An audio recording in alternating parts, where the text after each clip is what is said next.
Bir daha hadi.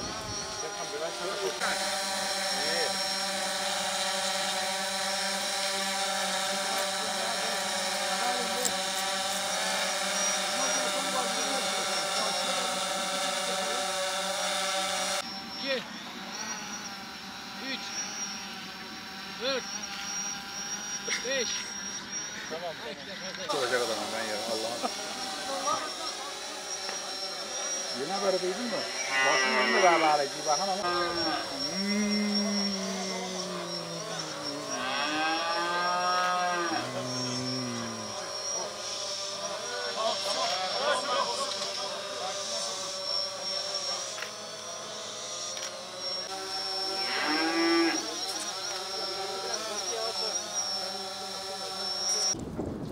Anestezik maddeyi ya arka kask bölgesine, bu bölgeye ya da bu bölgeye vermeleri gerekiyor.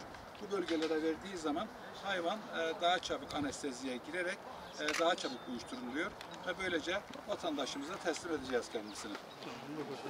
Antep Büyükşehir Belediyesi olarak her yıl gibi bu yılda yaklaşan Kurban Bayramı'ndan dolayı bir yakalama timi kurmuş bulunmaktayız. Yakalama timimiz toplam 10 kişiden oluşuyor.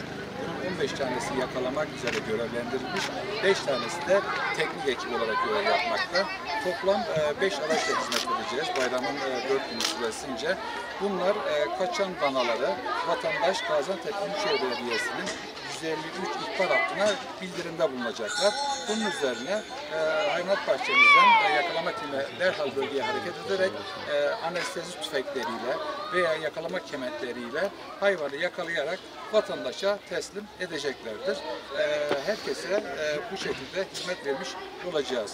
Yine 4 günlük bayram süresince hayvanat bahçemize eğer hayvanları kestikleri zaman yenilip yenilmemesi konusunda vatandaşın bir düşüncesi veya bir fikri olursa da getirip hayvanat bahçemize etlerini muayene ettirerek kendilerine eti yiyip yemeyecekleri hakkında da bilgi vereceğiz.